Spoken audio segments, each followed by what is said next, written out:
Welcome to LOA Today. Walt Thiessen and life coach Tom Wells here. Today is Friday, July the 13th, 2018, 8 a.m. Eastern Time, your first daily dose of happy for the day. And we hope your week has been going swimmingly well and all kinds of good things are happening and you're getting good results in your love life and your work life and your career and with your friends and relationships and everything. We hope that everything you're just swimming in abundance. And if you're not, we'll just keep listening because we're just going to help you get there. That's all there is to it. What a statement, Walt. What a testimony for people's happiness. That's really Well, it's like I was telling you before we began doing the episode today that I'm thinking we need to have more laughter in the world. And it became, I've actually talked about it a couple times now, the last couple of days, in regard to the rescue of the Thai boys, the Thai soccer team, the football team. The Thai boys. Yeah, this is the feel-good story of the year so far. And what really brought home for me the need for feel-good and for laughter and so forth was I took, when the word first came out that the 12 boys and their coach were all out, they'd all been successfully rescued, kind of against the odds according to some people, I posted about it on Facebook in one of the Law of Attraction groups. And over the next day or so, I got about 29 likes on it. About 5 or 6 people commented, and that was great. Yeah. But in that same group, if somebody comes in there and posts how their boyfriend just broke up with them, or they can't seem to attract money, or they can't seem to do this, and they're so depressed and so forth, they'll get probably 50 to 75 likes. They'll probably get 100 comments, and I'm thinking, what does this say about the state of mind of people who are into the law of attraction? I'm not even talking about the broader population. I'm talking about people who are into the law of attraction. Even they are more focused on the negative stuff than they are on the positive stuff. Yeah. So to me, this is epidemic. This is something that really needs to be reined in. So, like I was telling you before the show, I'm thinking about actually starting to create little snippets to try to get us to laugh, to try to make things funny and so forth. What would you say? Well, like for instance, I'm thinking about having maybe one of our female commentators record their voice. We'll record their voice saying something like, "This is a laughter alert. Please proceed directly to the next funny story or joke. This is not a drill." Something along that line. Well, we're going to need that. Yeah. Maybe have a klaxon going in the background. Brr, brr, brr.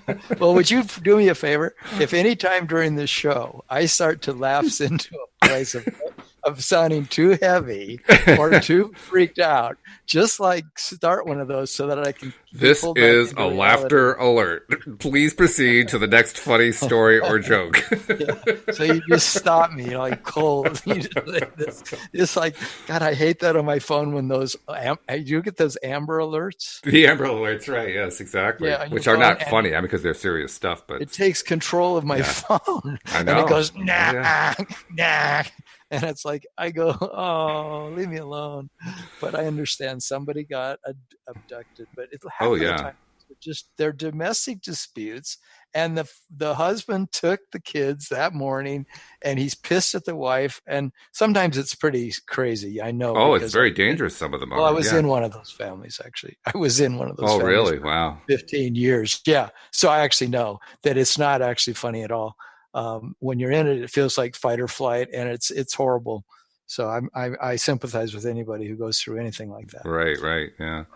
But it does indicate. There's just one more example of it may be important, but it's still one more example of all the negativity we get, and a lot of the negativity isn't nearly as important as that one is. That's a pretty important one. Most of it is almost petty in nature, and that's what makes me think we really need to shift things around here. We need to feel better.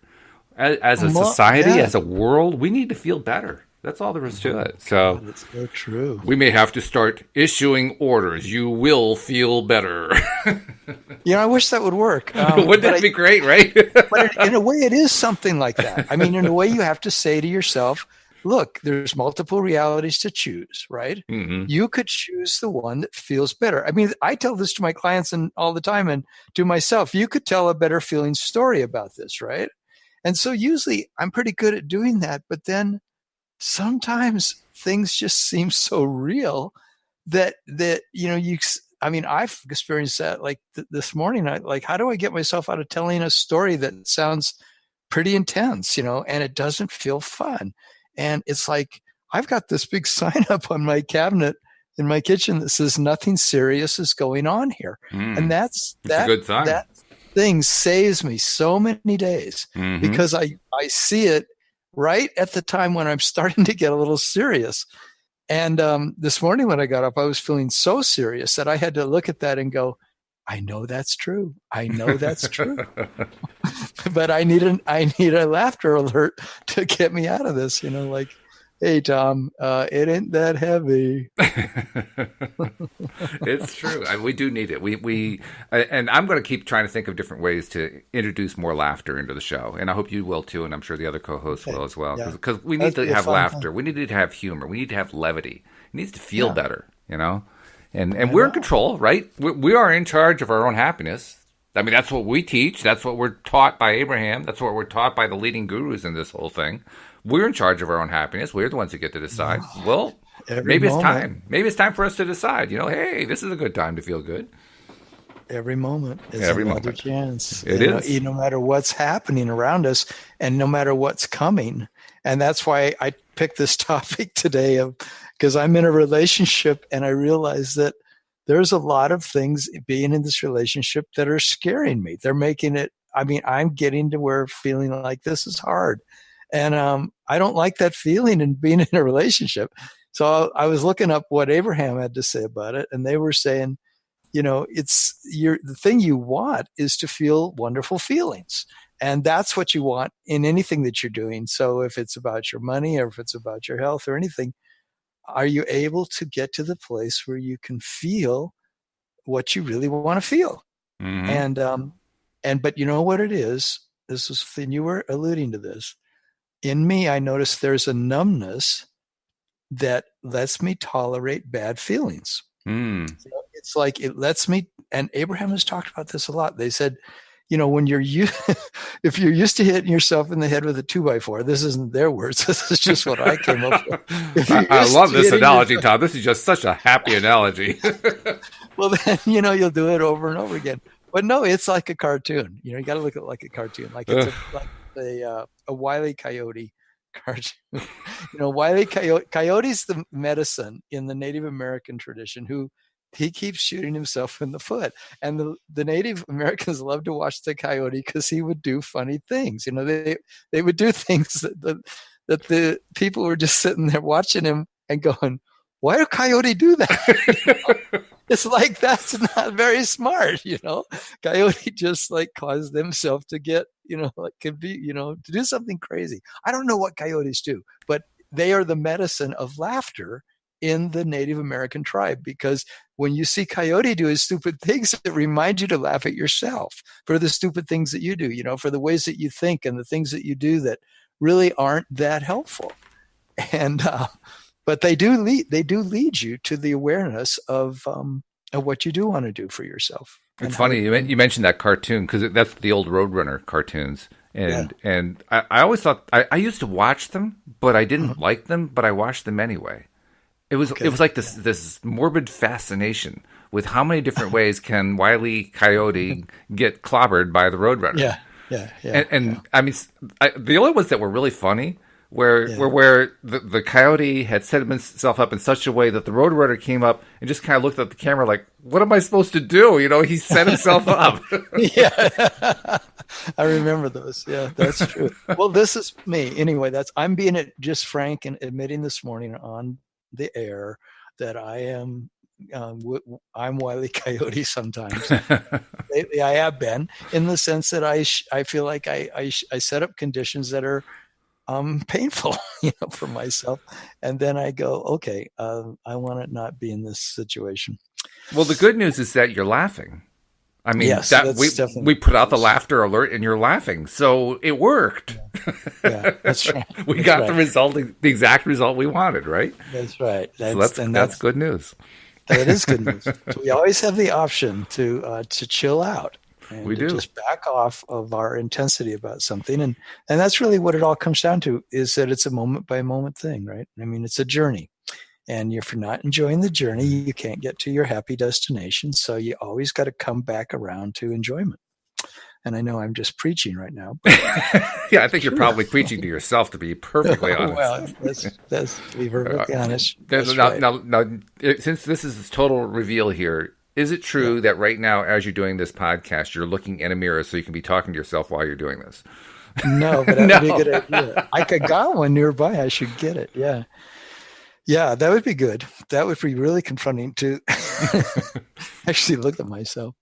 Yes, we're going to play Truth or Dare here on LOA today. Well, what's going on with you, Walt? I mean, how do you make sure that the relationships that you have, or the relationship that you have, is the relationship that is wonderful for you? That's always been an interesting topic for Louise and I from the moment we met each other. Because before we met, I had never had any kind of successful relationship. She had had one that lasted a couple of years. And we met in our 40s. So neither one of us had been particularly successful. And we both were pretty jaded about the whole process. Yeah. And we both heard about, everybody's heard, right? You have to work at a relationship. It's not easy. There's so many bumps in the road and so forth. And we got together, and there are a couple things that we've had to work out over time. But for the most part, we realized it's all a lie. It really isn't true. You really don't have to work at a relationship. Yeah. You really don't. And in fact, if you are working, you're probably focusing on the wrong thing. Yes, that's the minimum you're doing. Yes, and it's universally true for us. I mean, not with the relationship itself, just stuff going on in life. We've had stuff go on in life that was really difficult to deal with, but that's where the relationship actually came to the fore for us.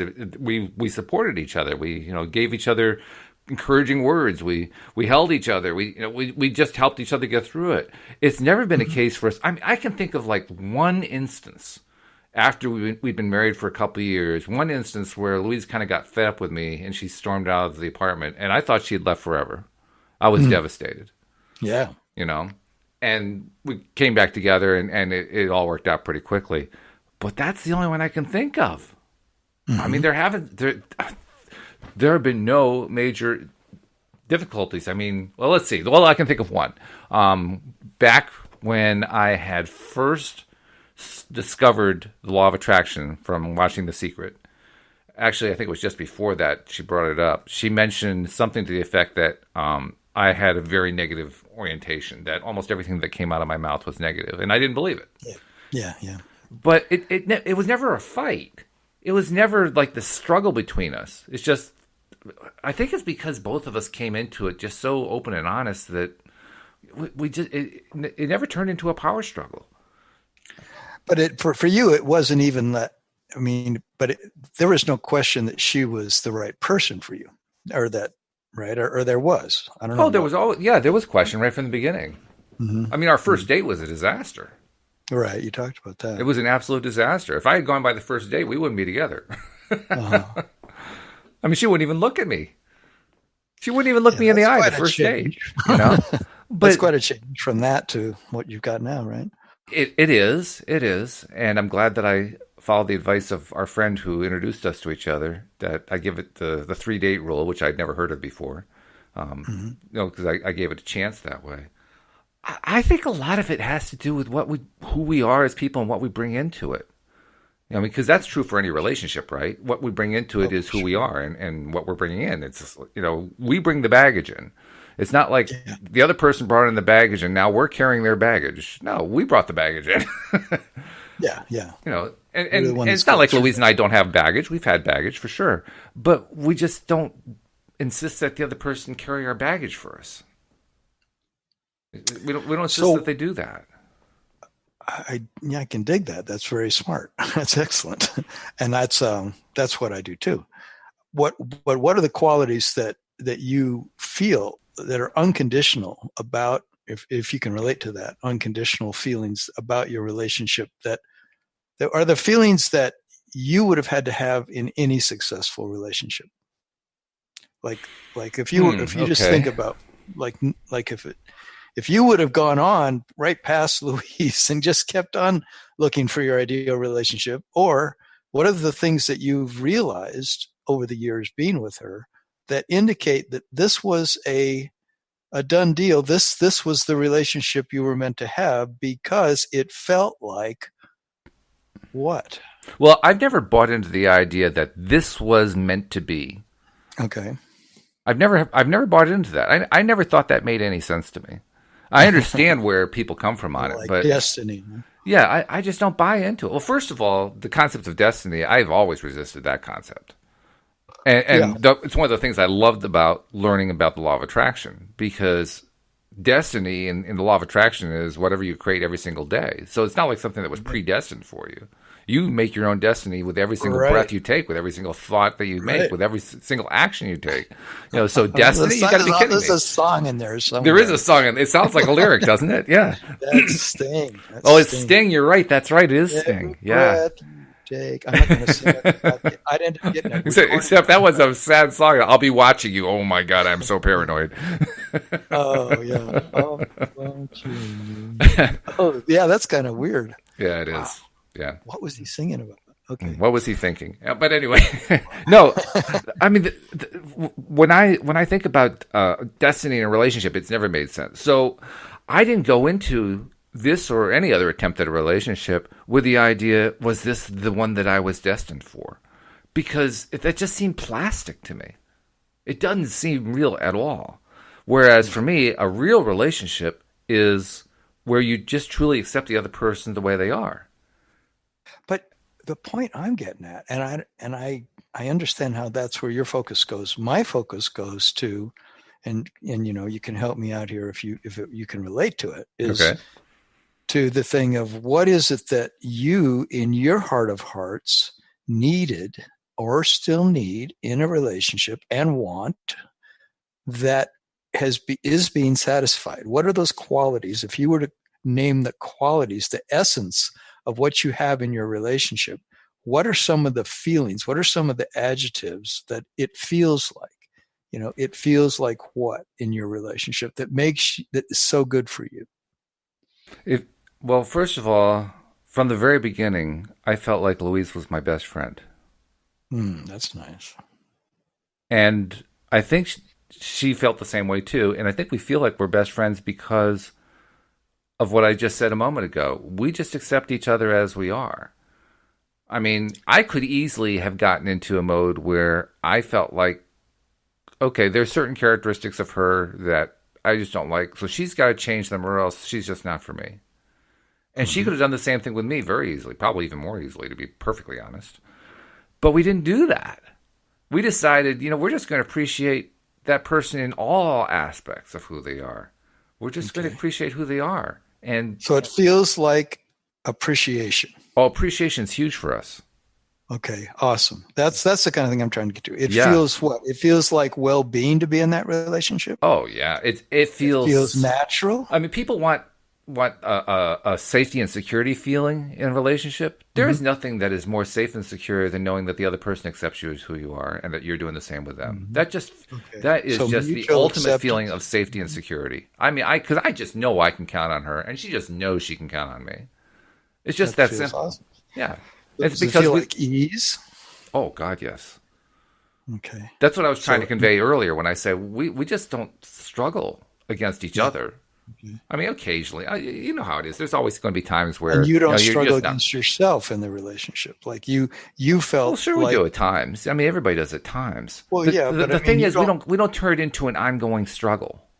Okay. We put it aside fairly quickly, or we face up to I'm doing that, and then just let it go. It's not a big issue. It's never a big issue. I think that's probably the key right there. Just not making it a big issue. I think where people really get themselves trapped is when they take stuff and turn them into big issues and say, this is really big. This is bothering the hell out of me. Well, okay, yeah, you can let it bother the hell out of you if you want to, but just recognize you're going to attract more bother the hell out of you.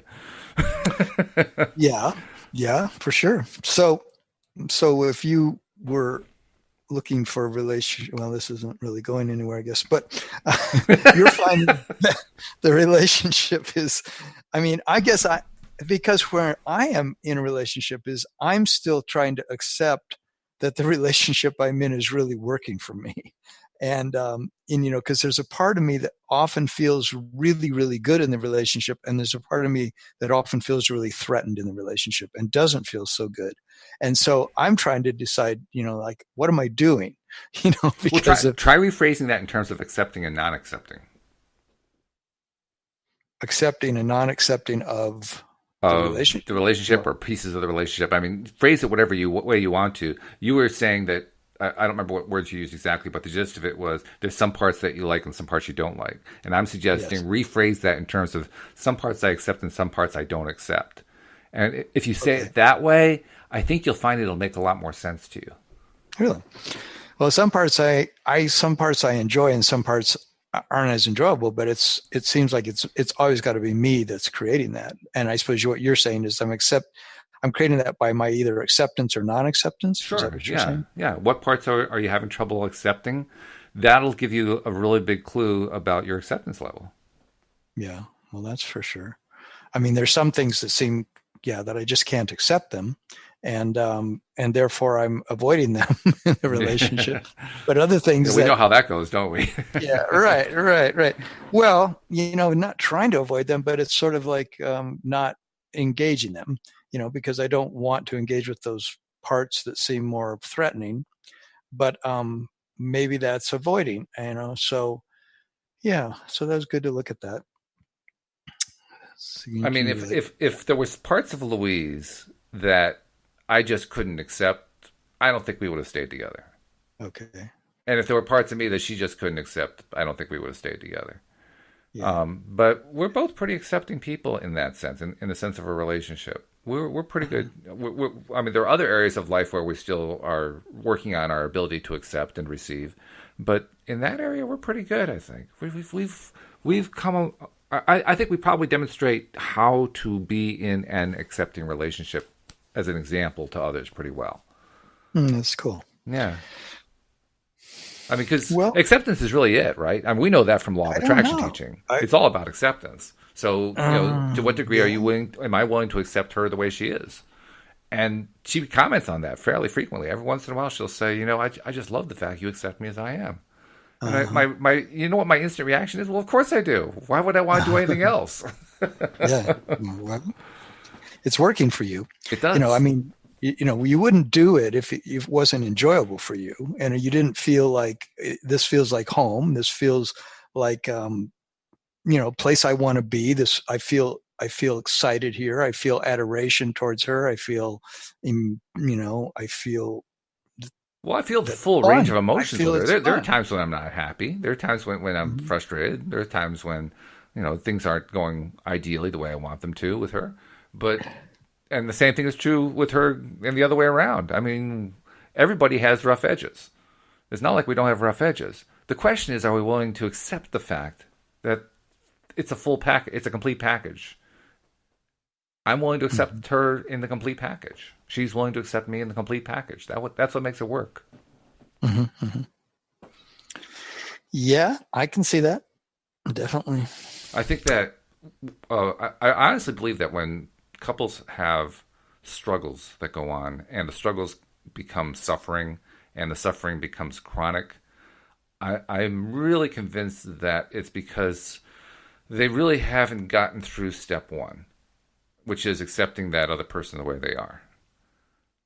And that when you don't accept the person the way they are, then you're constantly comparing. Right? You're comparing to an idealist, or you're comparing to an ex-mate, or you're comparing to somebody else's relationship. You're always doing a comparison thing because you couldn't accept them the way they were the first time.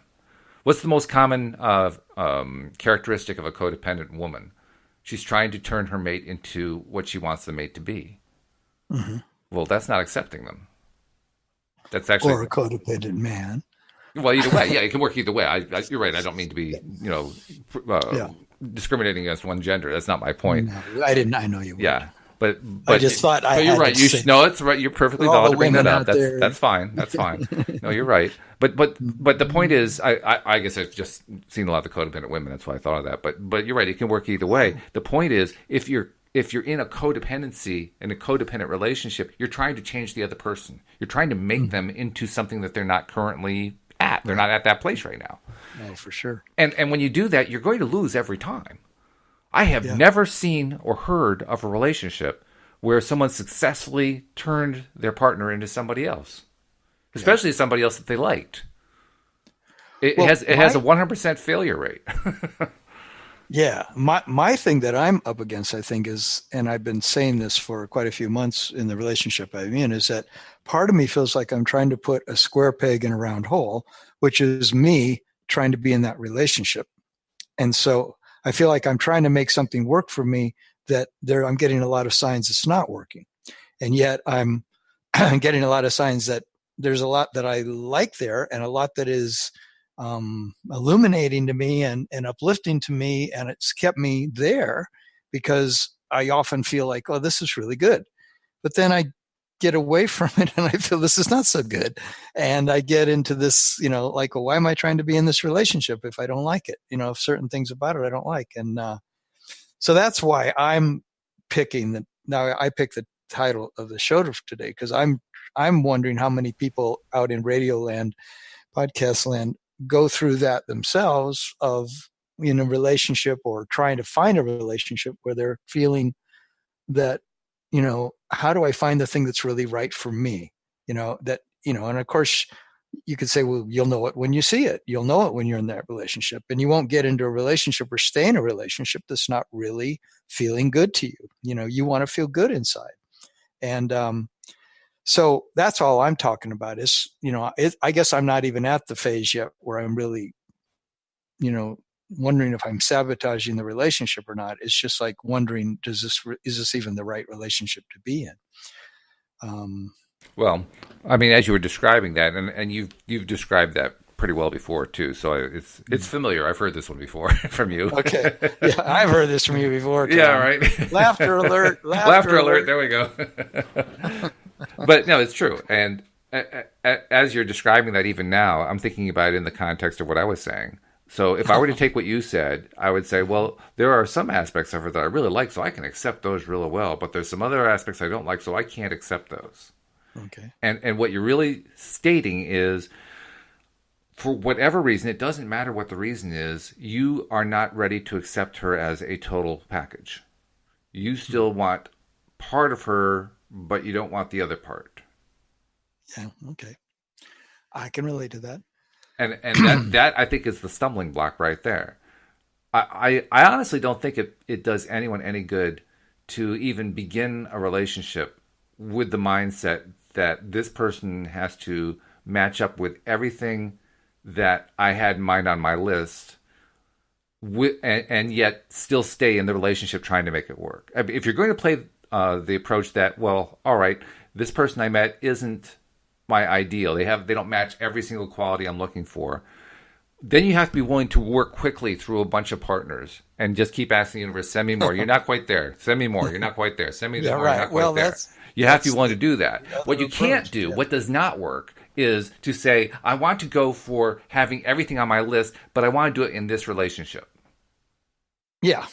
That can't possibly work. There's no way to make that work. Right.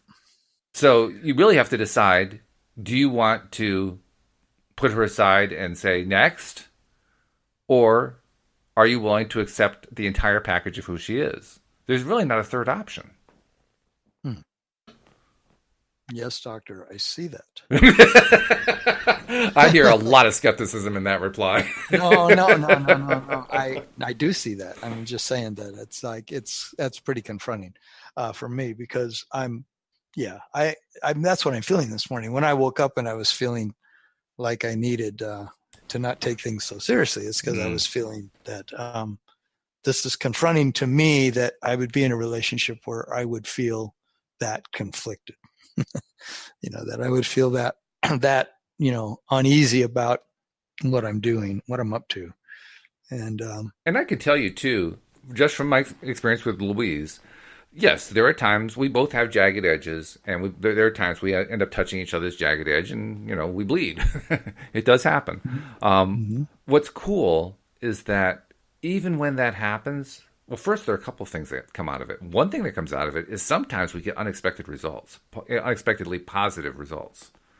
So I'm trying to imagine a particular example. Well, okay, with Louise basically running into my jagged edge early on, where I was very, very negative. I was expressing negativity all the time, and she's a former psychotherapist, so she knows how to set a scene, right, to bring up a tough issue, and she did, and she brought it up very, very gently,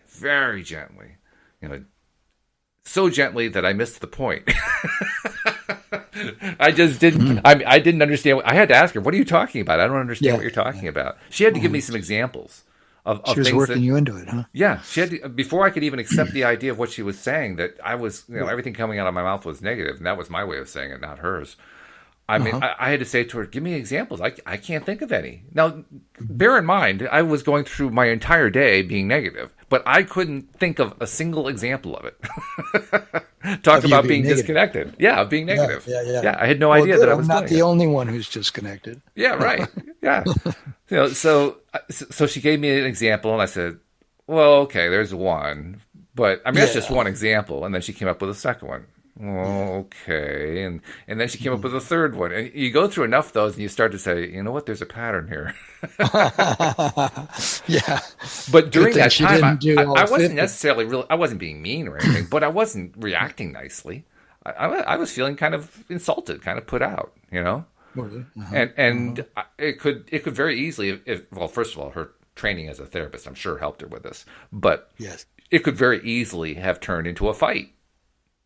Yeah. Well, it didn't turn into a fight. And I think the main reason it didn't turn into a fight was despite the fact that I had these jagged edges, despite the fact that I had this blank spot where I couldn't even recognize my own negativity, she was willing to accept me the way I was. She wasn't willing to let me get away with saying, well, I'm not negative. No, you're being negative. She was going to let me know that. But but she wasn't going to say, you have to change in order to satisfy me. Yeah. Now, she did say something to the effect, and she only said it once, that she didn't think that the relationship could survive if I insisted on staying on that path. And she was right. Yeah. She was absolutely right. There was no way it could have survived. Right. But that for me was more of a wake-up call than anything, which was a good thing. Yeah. And I've already gone through some of this with this woman I'm dating, is the same kind of thing, because she's also a psychotherapist, and she also, I think deals with me in pretty much the same way of really seriously of helping me gently see that, number one, she's not going anywhere based on my, my freakouts or my, looking at things in extreme ways or being, not so clear. She's able to sort of just sit there with me and help me see, because her belief and my belief, and this is one reason we're in relationship, I think, is because we both believe relationships are alchemical. And that means that they're like they're a crucible for cooking your meat so that you end up, more soft with yourself and more able to be harmonious in your life, because you had this added perspective of this other human being who's willing to join you in your journey, and say, hey, wherever you're at in your journey, I'm right here with you, because there's enough good things going on in this relationship to outweigh things that are freaking me out and that get my jagged edge riled up. Right. And so the other person's willing to be in that relationship with you and say, I'm in the journey with you, and let's see what other breakthroughs we can have. Like with this woman I'm dating, we've had a lot of breakthroughs, and a lot of really cool things have happened for both of us, where we've seen, wow, it's really cool that we're so attracted to each other, because we get to, also experience the other side of the coin. So in Abraham terms, you've had a lot of expansion between the two of you. Yes, a lot of expansion. That's actually the calling card of the relationship, to where we even call parts of it phase 1, phase 2, phase 3. We got up to a phase 6 because, we stopped counting at that, because we keep going through what we're calling portals together, where we go through something extreme in a sense, and it can be extremely beautiful. And usually that's what gets the other side of the experience going, is we go through something really beautiful together, and then usually me faces a withdrawal. And she says she goes through it too and faces a withdrawal from each other. And then we need to come back together.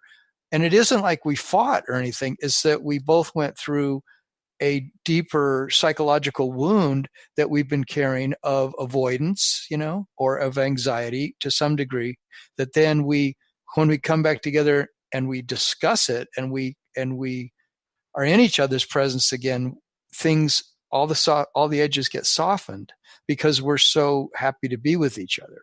And as those edges get softened, we're able to have these deep conversations where we talk about what's been going on for both of us. And especially it's usually around me, what's been going on with, my withdrawal from the relationship, and why do I think that it's a threatening relationship or something? And then I get to see these parts of myself, and they really do relate to other aspects of my life. They relate to my thoughts around money and my feelings around health and my feelings around who I am as a human being, just my ability to in the world be expressing myself, like I do on the podcast, and to do that in my coaching, and to do that, who do I want to be in the world as the enlightened being that I claim to be, or that I would like to be, Right. Yeah. And so that relationship helps me to further my clearing of my field, so that my field is less cluttered with these distortions from my past. And they say you can only do this in a relationship. Only relationships give you the alchemical vessel from which to be cooked, to change the lead into gold, as in the old alchemical analogy, of you're changing lead into gold. So you're taking something dull and heavy and turning it into something light and heavy. Well, that's not a good analogy, but you're turning it into something of great value. If you're talking about primary relationships, I think I would disagree that it's the only place, but I would certainly agree that it is a great place. It is a wonderful place to do it. It's not the only place. Yeah. You can do it in lots of ways. I mean, and you go through some disease, or you have some disease, or you go through, losing something, or gaining a whole bunch of something, and you've got to adjust, and there's things that come up in our egos, right? Or in or whatever you want to call that, in the sense of who we are.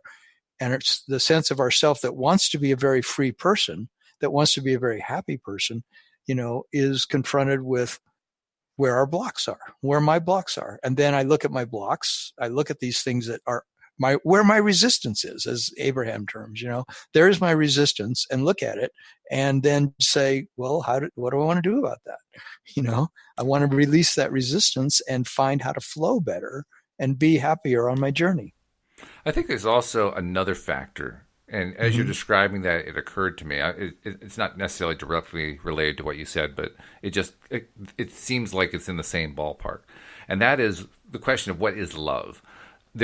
In a sense, there are two kinds of love involved in a relationship. One's the sexual love, the heavy attraction, the magic, the chemistry, all that stuff.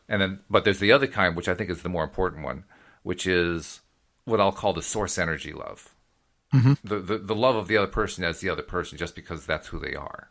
That ties into the acceptance concept that I was talking about earlier, right? Yeah, I like that. And that love, I like to think of it as the source energy love, because we're all source energy, right? We are manifested in physical form now, and we're doing a physical thing. But the source, we're all perfect energy. We're all energy. We're all source energy, and true love, in my view, is two beings of energy that exchange energy. That's the nature of it.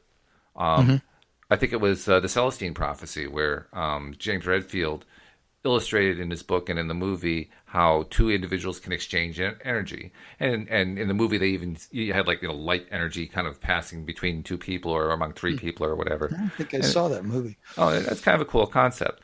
It's a nice metaphor for, I think, what actually happens, which is when people are on the same wavelength, so to speak, or when they're communicating well.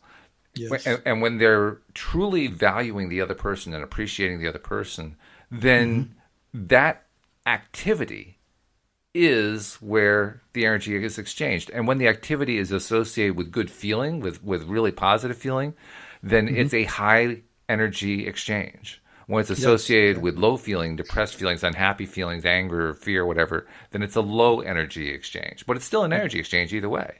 That's what's so interesting about it. And I think successful relationships are ones that have real love in them. The kind of true love where you are two source energy beings that exchange energy. If one person's trying to steal energy, that's not really a relationship that's based on love, in my view. That's a relationship that's based on theft. Right, right. But I agree with you that it's a high energy exchange between two infinite beings, two beings that are beings of light, and that's who we really are, and beings of thought, where, like, according to everything I understand, like we've talked about this many times, but we're creating everything with our thoughts. So, we're actually sitting there with this other person, just like you and I are right now, and we are exchanging light waves. We're exchanging pulses of understanding that are, causing, they're turning into emotions, and that's turning into things. It's turning into something that is real, right? And that's real that's where the trust comes from. That's 3D world. That's where the appreciation comes from. That's where the acceptance comes from. Because when Louise and I realized that we both have this love connection, not the sexual love, the source energy love. I'm not saying that we didn't have the other kind too. I'm just saying I'm focusing on the source energy love right now. And when we realized we had that connection, that became the basis for how we accepted each other with the rough edges, and why we weren't even trying to file off the other person's rough edges. We decided the other person's rough edges is the other person's rough edges. That's their business. Right. If I see a rough edge in Louise, I'll probably try to avoid it. I don't want to, get cut by it. Well, that's what I was talking about. I try to avoid my friends' rough edges. But when I say that I want to avoid it, I don't mean that I want to avoid it in the sense that I never want to have to deal with it. I mean, I avoid trying to. I avoid irritating the rough edge in her. Right. I go out of my way to make sure I'm not irritating that, unless it's a situation where she kind of needs to have like the push there. Just like, hey, by the way, did you know you're throwing your rough edge around right now? That kind of thing. But it's always from the position of we have this basic source energy exchange. That's so great. That's exactly what I'm seeing. Yeah. That's exactly what I'm seeing. That to me makes it easy to accept. That's what makes it easy for me to accept, even with all the flaws. Even with all the flaws. And that's what makes it easy for her to accept me, even with all the flaws. Yes, exactly. Yeah. And it's getting more and more like that every week for me with my friend that I'm dating. Because I'm just seeing more and more that I see her as this infinite being, and I've experienced her that way in so many different ways that it's getting hard for me to like buy into the fact that she's anything other than that, and I'm still trying to prove it to myself, I guess. It's like, it's weird, it's like maybe, and I think it's just a direct reflection of how much I really believe that's who I am. I really don't think I can give to another person any more than I have embraced within myself. If I'm not truly seeing myself as an infinite being and accepting myself as that, with a tremendous amount of love and forgiveness and appreciation, it's hard to do that for somebody else, right? And I think that's what the relationship reflects back to me, is my own level of self-love. Yeah, I don't think you can do it for somebody else. I do think you can do it with somebody else. Yes, and that's what I am doing. Yes, that's what with is really the key factor, and that's why I use that word alchemical. Because you're doing it with them. You're both in that same crucible, and it's heating up together with you in it, and you're getting to then exchange these high level energy exchanges about who you really are as a being of light with this other person, and then letting that inform your transformation. And in a way, it's a transmutation. I always look to that like, okay, I'm actually transmuting here, because I'm in a fire, in a sense. I'm burning with the things that are transforming in me. Sometimes it's a high level of ecstasy, and literally other times it's a high level of panic, and it's a high level of anxiety. No, seriously. And yet it feels like, but it's all What? part of this bigger play. I was just chuckling because, yeah, Yeah.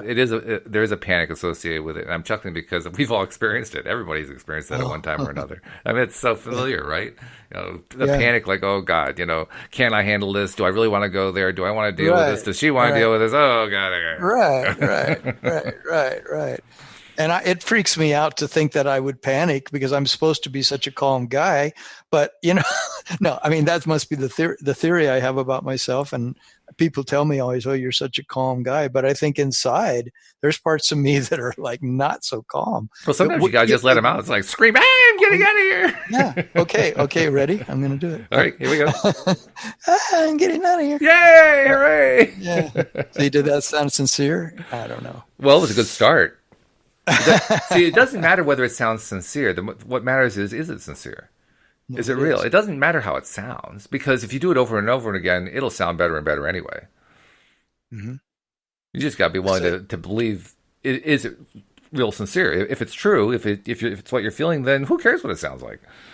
That's true. I mean, ultimately, it's the thing that's the most endearing of oneself to oneself and oneself to others is the degree that you can be authentic with what you're really going through. Yeah. And I know that. Which makes, by the way, interestingly enough, that makes it easier to accept the other person.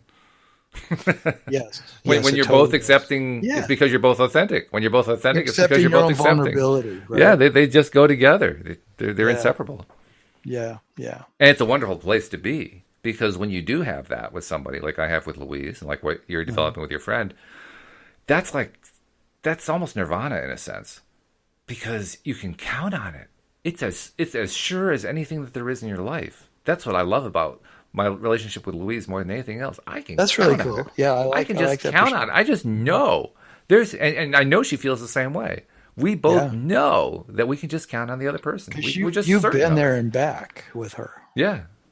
You were saying that earlier in the show, how you guys have held each other and maybe cried on each other's shoulders or something. Mm-hmm. I mean, I think and celebrated the good stuff too. We really make it a point to celebrate the good stuff. That's cool. Yeah.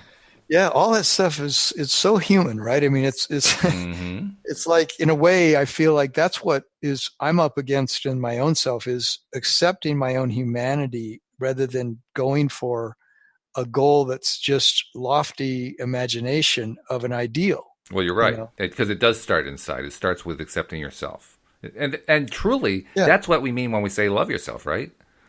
Yeah, loving yourself is accepting yourself the way you are, all your parts, just the way you are right now. Right. Because there's actually a whole lot of good going on there.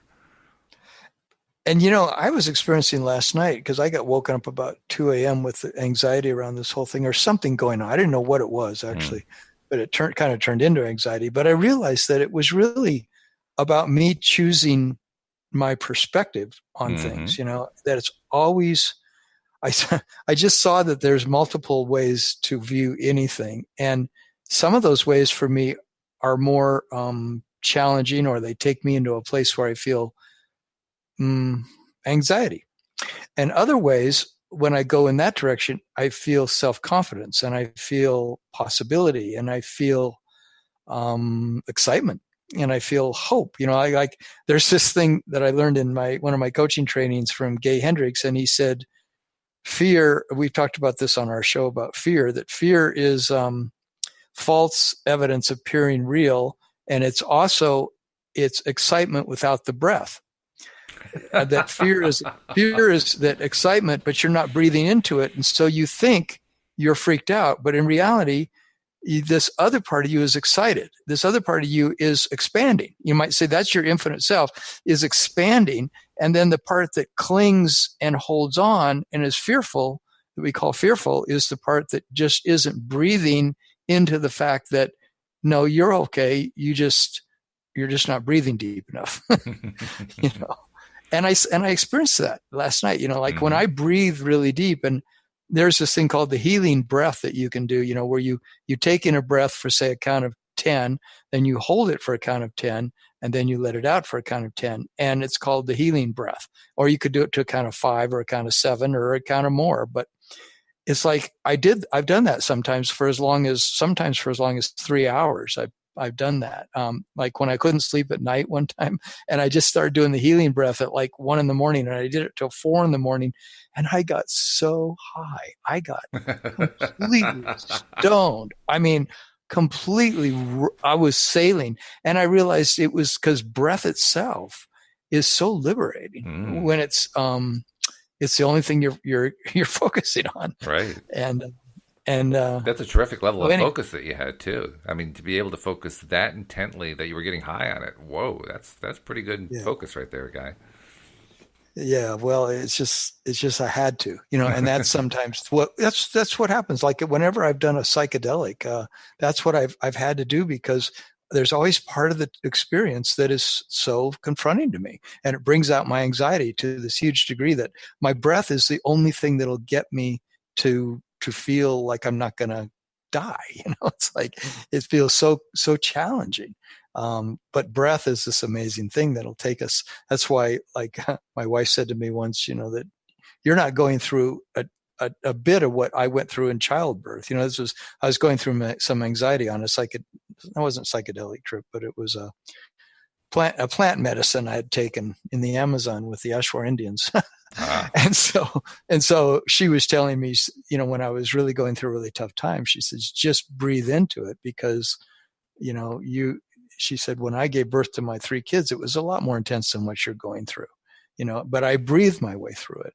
The Lamaze method, or whatever they call it. Right. You breathe your way through the birth, because it's so intense sometimes for a woman that she feels like she is going to die. Mm-hmm. Like this is going to kill me. And some women it does, right? Yeah, I mean, that's pretty intense when you think about it. Oh, yeah. So, boy, that's quite an initiation by fire, to go through something like that. It certainly is.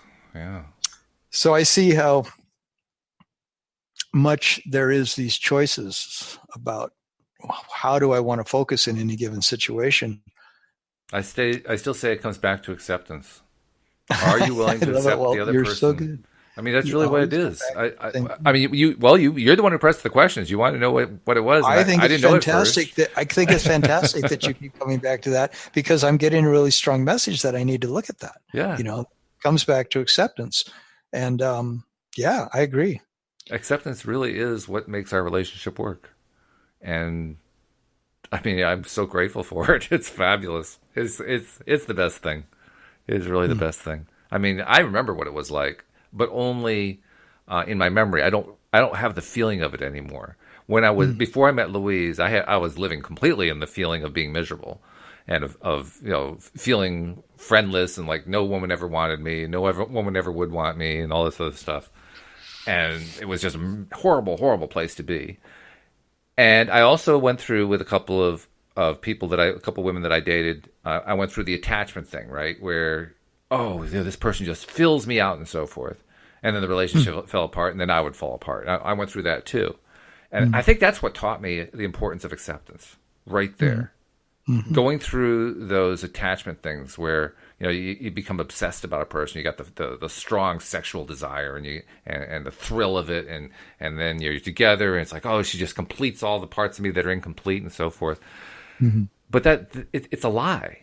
That's the thing, because the other person can never really complete you. It feels like it at first, but in reality, they really can't complete you. You're the only person who can do the completing. That's what I learned. I had to be the person to fill out the rest of me. Yeah. And once I filled out the rest of me, I met Louise. Interesting. Yeah. So you did that by your own personal introspection and I was very introspective. Many things you used to. I wasn't good at it, but I spent a lot of time on it. I really wasn't. I wasn't very good at it at all.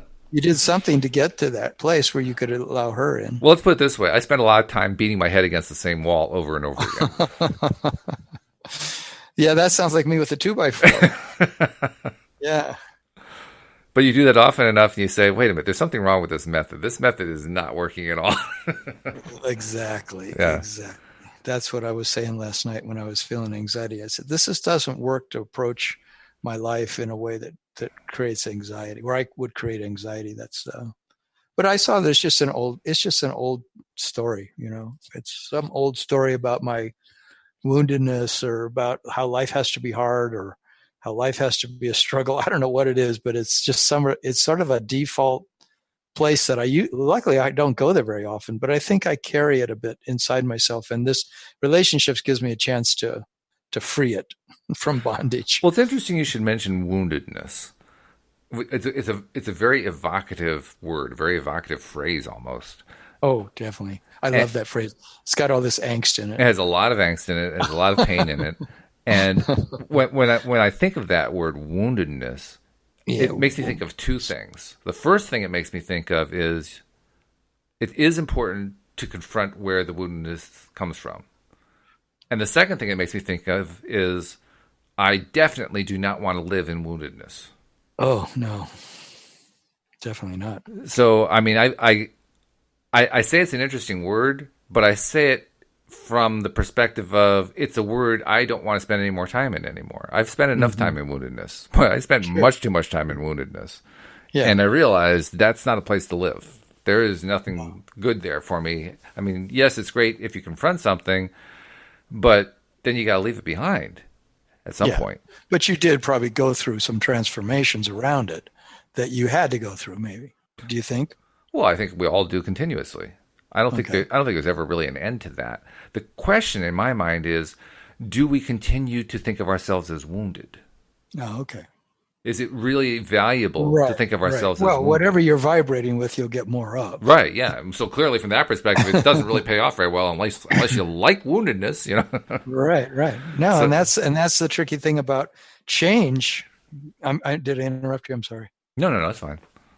Go ahead. Well, the tricky thing sometimes about changing oneself, in my mind, is that you've got to be able to continue to be on the track of what feels good, what feels good, what feels good, what feels good. It's not really that tricky, but it is a new skill to develop. You know, as in a way we haven't practiced that one as much, and that's why I think you can see that entry that you made on that Law of Attraction website and see so many more likes on the person who is suffering than on the story of the good news, because the suffering has developed such a pattern within us that we have more of an affinity for it. We have more of a a leaning towards it, and it's more familiar because that's what we're used to dealing with, right? Yeah. It's right. The part that we're so readily focused on throughout so much of our days and throughout so much of our lives. It becomes the focus of our conversations. It becomes the focus of what we write about.